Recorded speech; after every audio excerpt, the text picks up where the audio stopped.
exactly right. I hate hunting season, she murmured. So do I.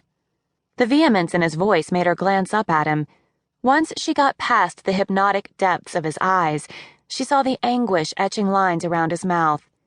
It's just a graze, she said, her sympathy fully engaged. No internal organs were hit, it didn't even reach the muscle. I checked him over and couldn't find anything else wrong, he said, tension still holding his broad shoulders rigid. Let me clean and bandage this, and I'll get a vet tech to help turn him over so I can check his left side, she said, opening drawers to gather her supplies. However, I don't think we'll find anything else. He's not showing any signs of significant distress. No need for a vet tech, Adam said. It's better if I handle Trace. He's a big dog, Hannah said, eyeing the bulk of the shepherd as she shaved the hair away from the wound. He didn't react well to the vet tech on his last visit. Only Dr. Tim could handle him. And now you. If I can't manage to touch a patient, I'm not a very competent vet, she said with a smile, hoping a little self-deprecation would relax him. Of course, the Chicago media had portrayed her as both heartless and inept. She shoved the thought away as she finished trimming around the wound before swabbing it and applying a sterile pad. Trace flinched, but lay still. She scratched behind his ear. What a good boy you are. She slid her hands under the dog and traced along ribs and bones to make sure turning him wouldn't do any damage. He exhibited no symptoms of further tenderness or injury, even thumping his tail on the table when she gave him a little tickle along his tummy. Incredible, his owner muttered. Hannah believed in giving her patients a little pleasure to offset their pain. Evidently, the black-browed Mr. Bosch disapproved. Nothing seems broken, so let's turn him, she said briskly.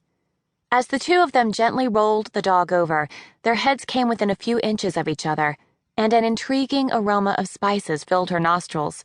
She was nearly overcome by a desire to bury her nose in Adam's thick, dark hair to inhale more. She jerked her head away, locking her attention on the dog. A thorough examination of Trace's left side showed no fresh trauma, but she could feel ridges of what seemed to be scar tissue beneath his fur. She frowned as she traced them with her fingertips. What is it? Adam asked, his voice tight with worry. Has Trace been injured before? Because he had come in as an emergency case, she hadn't checked the dog's history. He tangled with a bear a few years ago. Dr. Tim saved his life. Ah, that explains the scars. Hannah lifted her head to take her first real look at Adam, discovering he had an aquiline nose, a marked cleft in his chin, and a noticeable 5 o'clock shadow. Her experience with her ex-fiancé had taught her not to trust good-looking men, but she couldn't repress a little shiver of appreciation. And he cared about his dog. There's nothing to worry about. The wound should heal fine. I'll show you how to clean and dress it, and I'll want to see him again next week to make sure there's no infection. She'd never before seen a person literally sag in relief, but Adam Bosch seemed to be held upright only by his palms braced on the examining table. Thank you, he breathed. I'd never forgive myself if he'd been seriously injured again. Let's get him to sit up so I can put a bandage on him to hold the gauze in place. He pushed up from the table, the muscles in his forearms flexing under the shift in weight. Sit.